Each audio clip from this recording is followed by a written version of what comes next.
think y'all already know what time it is, baby.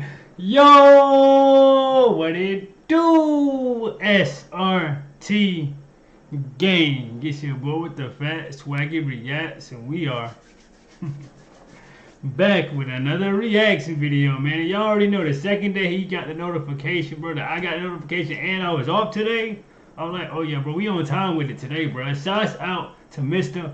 Ballen, brother. Like, he dropped the video for us, gang. He dropped the video for us, and today we're gonna be checking out This Girl Died Horrifically Twice. So like, share, comment, subscribe, and if you guys enjoy scary content, try to give you guys one of these every night. Hit that subscribe button, bro. Join the gang. I'm on the road to 100K, and I know I ain't been uploading lately, man, but I told y'all before, man, I've been working like crazy. I got 2 full-time jobs, so it's kind of like hectic, but I'm still here for y'all. I know I'm still going to deliver, and I appreciate everybody that's still here rocking with your boy, man. So I ain't even finna hold y'all up, bro. Again, like, shouts out to Mr. Ballen, man. Let's get into it, man. Let's rock. In 2015, a young man living in Honduras made his way to the local cemetery, and he found his wife's gravesite, and he leaned up against it and he quietly began to cry. Seconds later, something would happen inside of that cemetery that would not only cause the young man to go silent, get up, and start running, but it would also be caught on camera. But before we get into today's stories, if you're a fan of the strange, dark, and mysterious delivered in story format, then you've come to the right place, because that's all we do, and we upload once a week. So if that's of interest to you, please invite the like button to come to the zoo with you, and then cover them in honey and push them into the bear enclosure. Also, please subscribe to our channel and turn on all notifications so you don't miss any of our weekly uploads. Okay, let's get into today's stories. Let's go.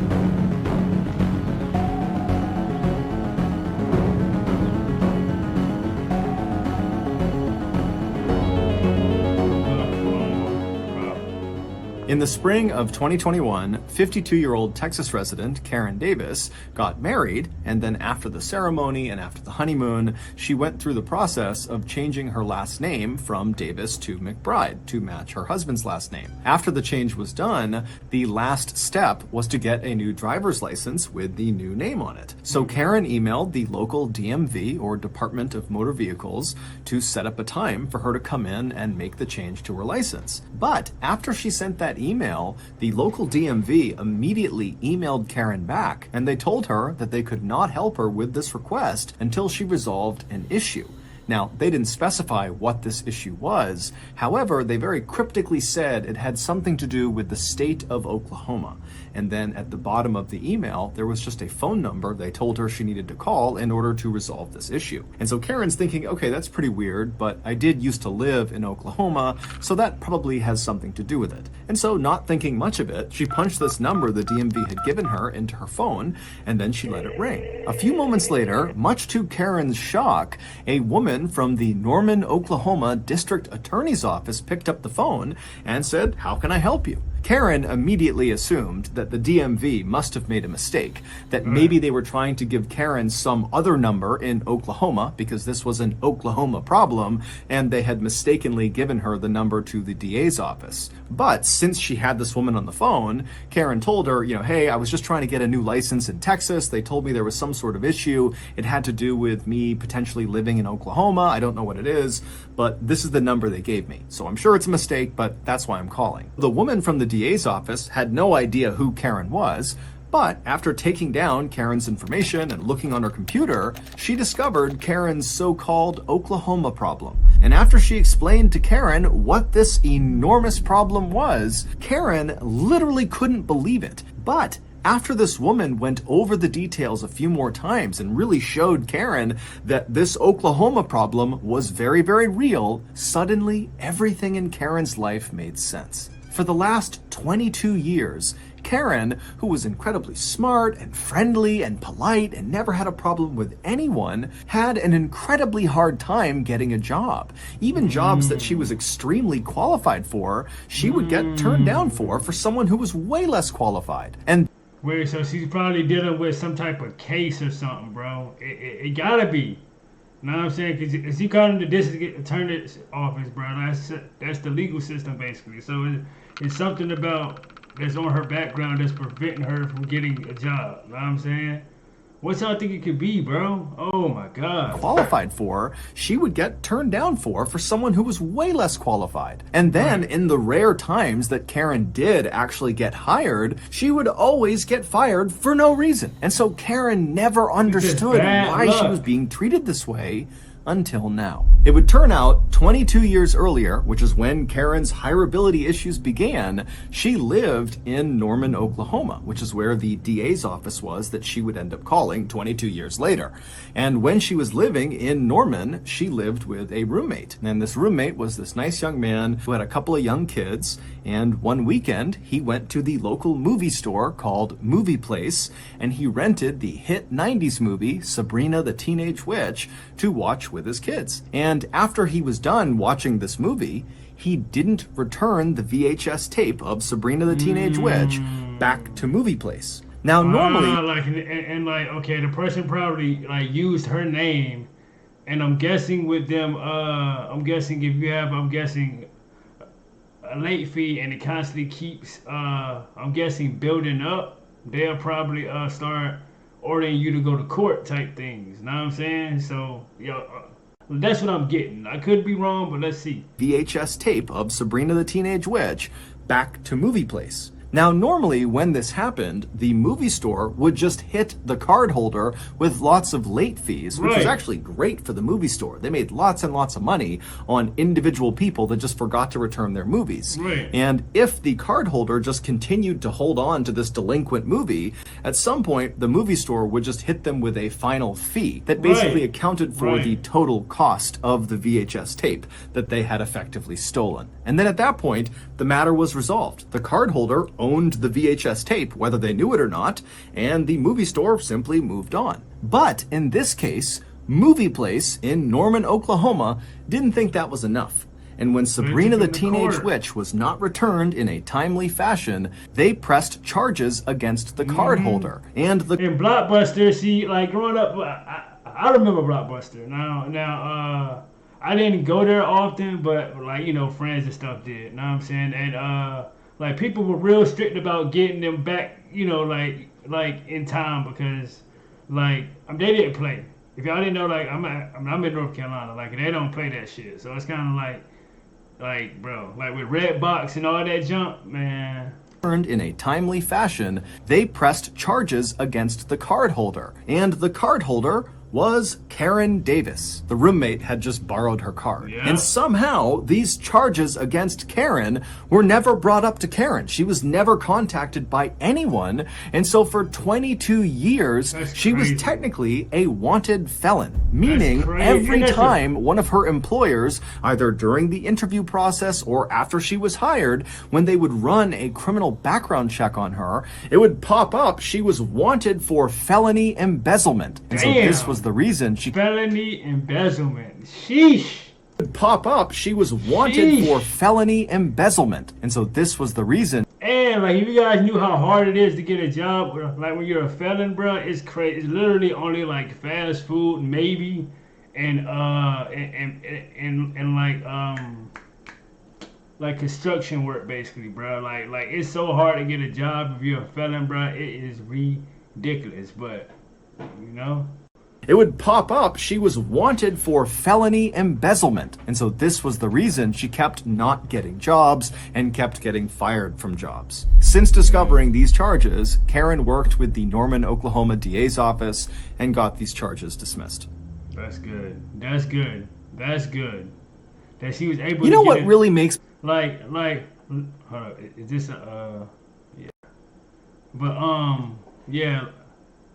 I mean, 'cause even I dealt with something like that before, bro. It it was like a crazy situation, bro, where I got hired at Sam's Club and Walmart, right? Like, and I went through the whole interview process. I had like 3 interviews or whatever, bro. And took the drug test and passed, right? Passed it and everything, you know what I'm saying? The interviews went great. They literally was telling me how much I'm gonna be making. Like, they got my uniform sitting over there, all that, bro. Like they said, well, I'll give you a call back by the end of the day, on like when you gonna come in and start. So I sit in the house, wait or whatever. This is on a Friday, so I was like, All right, cool. Saturday get here, I still ain't get no call back. So I'm like shit. I'm just wait till Monday. I'm just wait till Monday, and then give him a call back and see what's up. Know what I'm saying? Monday get here, still don't hear that. So I called up there. Was like, hey, like what's going on? He says you guys were gonna call me, you know, to start or whatever. Like, the dude said, oh well, it was something on your background that stopped us from doing the whole, know what I'm saying, hiring process. But I'm like, bro, y'all did all that before y'all even called me for an interview. So it's like I don't get it. And then like when I used to work for Party City, I was literally working there for a week, and then they called me in the office and fired me, bro. And like, bro, boy, like that shit was crazy. So I definitely know like how this is, bro. Like this shit is crazy, bro. Like people don't want to hire you. Thank God, all that shit was when I was younger. I'm good now. Know what I'm saying? So, wow. This is Blankos, the free-to-play multiplayer game where you can unlock, earn, and sell. But yeah, we back, man. Enough of me talking. In the early evening hours of December 24th, 2011, so Christmas Eve, 26-year-old Zazel Preston sat on her bed in her little apartment in Anaheim, California, and wrapped Christmas gifts for her children. Laying next to her was her newest addition to the family, her third child, a 7-week-old little boy. This Christmas was a big deal for Zazel. It was also a big deal for her husband, 30-year-old William Wallace, not only because it was going to be the first Christmas with their new son, but also because this was the first Christmas after Zazel and William had reconciled their relationship. They had been married for the past 3 years, but over those 3 years, their relationship had been very unhealthy and toxic and at times abusive. But earlier that year... That's how it is with certain relationships, man. Like, it just be going up and down, like for years, man. Like, I've been there, did that. Very unhealthy and toxic and at times abusive. But earlier that year, when Zazel had discovered that she was pregnant, this baby became kind of like a new anchor point for their relationship. It was like suddenly they could put their differences aside and just focus on raising their kids together. After wrapping her final present, Zazel hopped off the bed, she scooped up her little boy, and then she headed out into the living room where she met up with her husband and her 2 older children, who were little girls aged 3 and 8, and then they all headed outside and went next door to celebrate Christmas Eve at a party with their neighbors. Early the next morning, so on Christmas Day, Zazel's 2 oldest children, the 2 girls, they got up early and they rushed out of their bedrooms and they ran down the hallway into the living room where their parents were waiting for them on the couch along with their baby brother. The living room was completely decked out with Christmas decorations that the family had put up over the past couple of weeks. The Christmas tree was in the corner with bright multicolored lights and ornaments all over it. There were wreaths on the wall and other string lights around the top of the room. And then over their fireplace were all of their stockings nailed up, stuffed with goodies. The little girls squealed with delight and ran around the couch and took up spots right underneath the Christmas tree, and they grabbed their first present and they turned and looked at their parents on the couch, and they saw their dad kind of give them a nod of approval, which meant, okay, you can start opening your gifts. And so the girls happily began tearing into the festive wrapping, and then after each of them had their brand new toy in hand, they turned around reflexively to show their parents. And so William, he sees the toys and he says, oh, they're so great, guys. And then when the girls, they look at their mother and they show her the toys, she doesn't even react. She completely ignores them. And so at some point, these little kids, they start yelling for their mom, hey mom, check it out, look at this new toy. But Zazel just sits there. She doesn't say a word. She's just sitting back on the couch, completely ignoring them. Finally, the 8-year-old turns to William and says, what's wrong with mommy? And at this point, William pauses, and then he gives Zazel a scathing look before very bluntly saying to these young kids, mommy got drunk, and now she's ruined Christmas. The girls knew from... What? That don't sound... Whoa, what? That sounds crazy. What? She's drunk and she ruined Christmas. Mommy got drunk, and now she's ruined Christmas. The girls knew from William's tone of voice that their parents must be fighting, and so they did what they normally did when this happened, and that was to just try to ignore it. And so the little girls, they turned away from their parents and began opening more presents, doing their best not to disturb their parents, who were sitting silently behind them. And then, a little after 9 a.m., after most of the presents had been opened, William abruptly stood up and walked into the other room and placed a phone call. And then, a few minutes later, there was a loud knock on the front door. The night before, after Zazelle and William and their kids had left their neighbor's party and come back to their apartment, Zazelle and William had gotten into a vicious fight. And by the time the kids had all gone to bed, the fight between the parents had become very physical. Neighbors would recall late at night on Christmas Eve hearing this very loud commotion coming from... Hold on, so was it like... Oh, she's trying to say that she got drunk by what? She got beat up, like beat up and shit, basically, right? Like is what I'm getting off from, cause she was sitting there and just, I don't know, bro, this is crazy, bro. And like I don't condone in relationships like this, bro. Like come on, bro. Don't put your hands on no woman at all, at like relationship or not, like.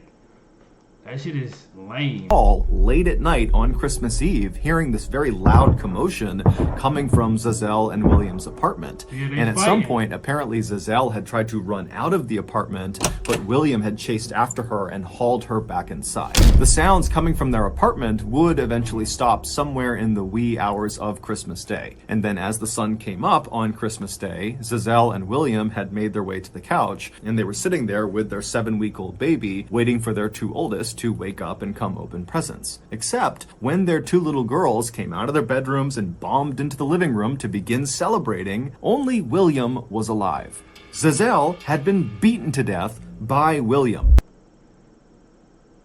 Oh my God. What? Beaten to death and literally...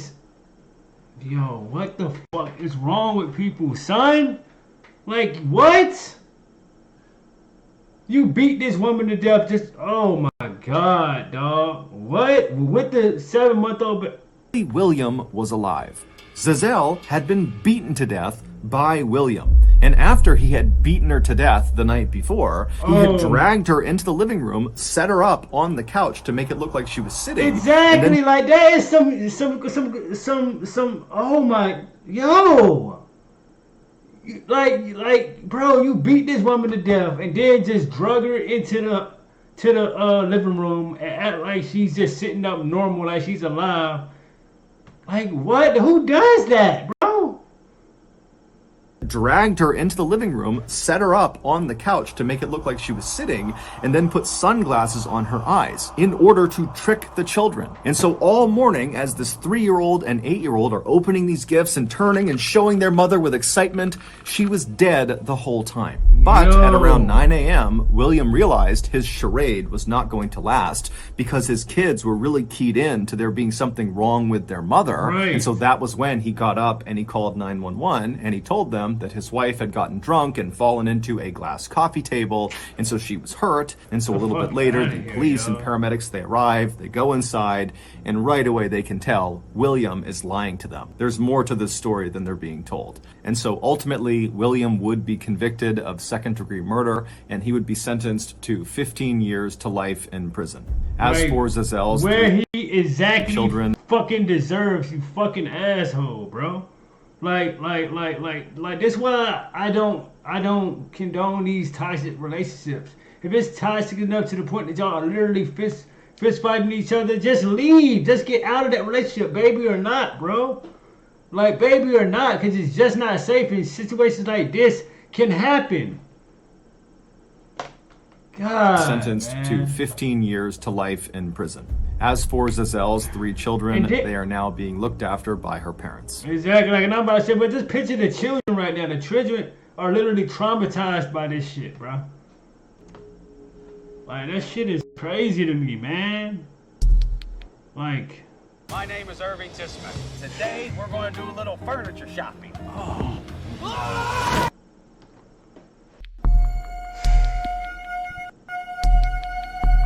In August of 2015, 16-year-old Nacy Perez suddenly woke up in the middle of the night. As she lay there scanning around the dark, tiny room that she was in, it dawned on her that the most likely reason she had just woken up is because she really needed to use the bathroom.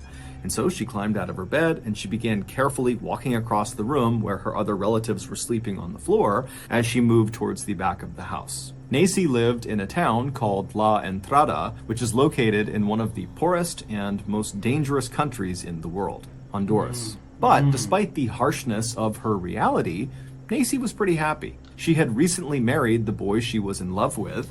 His name was Rudy, and the two of them were both very excited about their first child, which was due in a matter of months. So Nacy reached the back of her house, she pushed open the back door, and she stepped out into the hot night air, and then she made the familiar walk across her backyard toward the outhouse. But Nacy would never reach the outhouse. The next morning, Nacy's mother woke up first. Her name was Maria, and as she passed by the back door, she looked outside and she saw Nacy lying on the ground.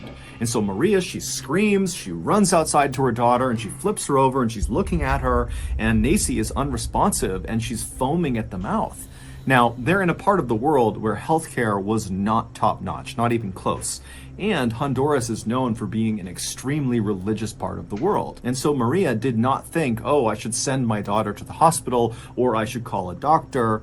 Instead, Maria and the rest of Nacy's family, who had all streamed outside because of the commotion, they decided to call a priest to perform an exorcism because the belief was Nacy must be possessed with demons. And so a priest was hailed to the residence, and the priest would perform an exorcism on Nacy, but it wouldn't do anything. And so at that point, Maria and the rest of Nacy's family would take Nacy, who was still totally unresponsive and foaming, to the local hospital. But by that point, it was too late. Nacy was dead. When Nacy's family asked the doctors what happened to her, they said they didn't know. And so heartbroken and confused, Maria and the rest of Nacy's family brought Nacy back home. They had an ad hoc memorial service, and then they buried her. The following day, Nacy's husband, Rudy, who was totally distraught because he has not only lost his wife, he's also lost his unborn child. He got up early and he just had to go to I forgot all about her being pregnant. Oh my God. God damn it. his wife. He's also lost his unborn child. He got up early and he just had to go to the cemetery to be with his wife. And so he made his way over to the local cemetery and he found his wife's gravesite. Nacy had not been buried under the earth. Instead, she had been placed into a coffin, and that coffin had been slid into this big hollowed out cement block that was as big as a coffin. And then once the coffin was slid inside, they walled up the opening. So basically her gravesite was this kind of freestanding big cement block. And so Rudy finds Nacy's cement block and he goes up right next to it and he leans up against it and he begins to quietly sob. But just seconds later, he would hear something in that cemetery that would cause him to go completely silent, stand up, and sprint away. The day before, approximately 1 or 2 hours after Nacy's coffin was slid inside of that cement tomb and walled up, Nacy woke up. She was never dead. It's unclear. Whoa! What? Whoa! She was never dead? Huh? What? Did I just hear that right? Tomb and walled up. Nacy woke up. She was never dead. It's unclear what originally caused Nacy to collapse outside of her house on the way to the outhouse, but the two leading theories are, 1, she had a severe panic attack caused by a nearby gunshot, or 2, she had a severe episode of cataplexy. Cataplexy is the sudden, uncontrollable loss of muscle function, often brought on by very strong emotions. A mild case could be just having your knees buckle for a second. A severe case, which is what they believe could have happened to Nacy, would result in basically complete paralysis. But whatever the case was, the doctor... I never knew that, bro. See, I learn something new every time we're dealing with Mr. Ballen as well, too. We always learn something new. Like, that's crazy to me, bro. Result in basically complete paralysis. But whatever the case was, the doctors at the hospital got it wrong. When Nacy was brought to them, she was not dead. And so when she woke up inside of her coffin that was encased in cement, she began shrieking and trying to pound up against the inside of these tight walls that were pressed up against her. And at some point, she even managed to force her hands up near her head, and she shattered the glass window that sat in her coffin that looked right down at her face. She broke the glass, but it didn't help her at all because, again, it's just cement on the other side. And so glass shards fell into her mouth and into her eyes. And so she stayed like that, screaming and trying to fight her way out for over 24 hours, trying to get anybody's attention. But nobody heard her. Until her husband, Rudy, he leaned up against her tomb and he put his ear right up against the cement and began to cry.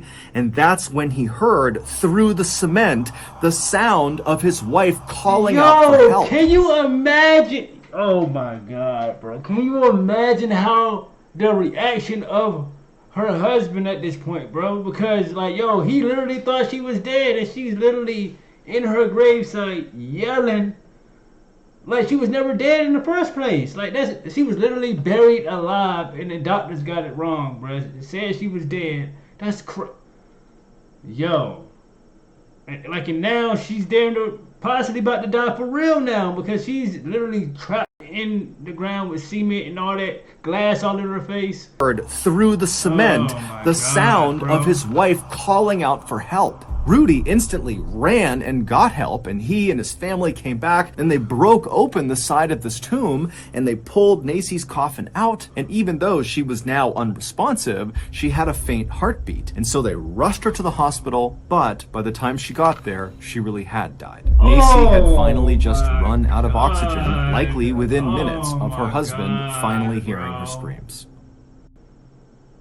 Oh my God, so bro, that is, that